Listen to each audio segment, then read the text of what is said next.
Hi guys! Welcome to my YouTube channel. So today's ganap guys, I would like to share to you something na ginawa ko guys, and it is all about a letter na ginawa ko for my first PTA meeting sa mga parents. So of course, ang nilagay ko dito is meron akong agenda and information kung anong oras and date kami mag-meet up with the parents. And of course, ipapakita ko na lang siya sa inyo guys. So without further ado, come on and let's have this. So ito yung nagawa ko guys na letter sa aking mga parents na ini-meet up sa school. So first of all, naglagay ako ng logo and then the heading. So, Department of Education, region, anong region kayo, then division, and your district. And of course, huwag niyong kalimutan dito guys, yung date kung when nyo ginawa itong letter.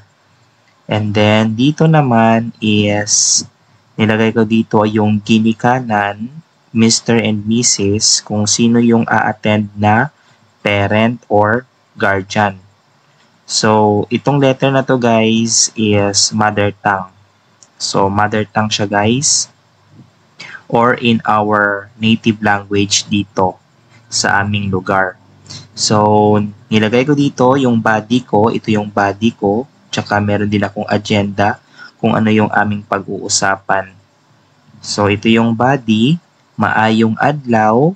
May ara nga pagahiwaton nga meeting sa Merkules sa grade 4 kasi grade 4 yung tinuturuan ko, hulot klasihan. Ini maumpisa alas 9:30 sang aga, September 20, 2023 kag ang pagamitingan na anungod sa mga masunod. So dito ko na ipapasok yung aking agenda. So, meron tayong DepEd Order number 13, Series 2022 na itatakel ko sa kanila. And then, grading system. And then, homeroom officers. And then, classroom project. And then, pupils behavior. So, pwede nyo dito, guys, na dagdagan if you want kung ano pa yung gusto nyong pag-usapan with the parents or guardians. Then, gina-expectar ko gid ang imo mabuot kag maasahan nga presensya. Madamo gid nga salamat.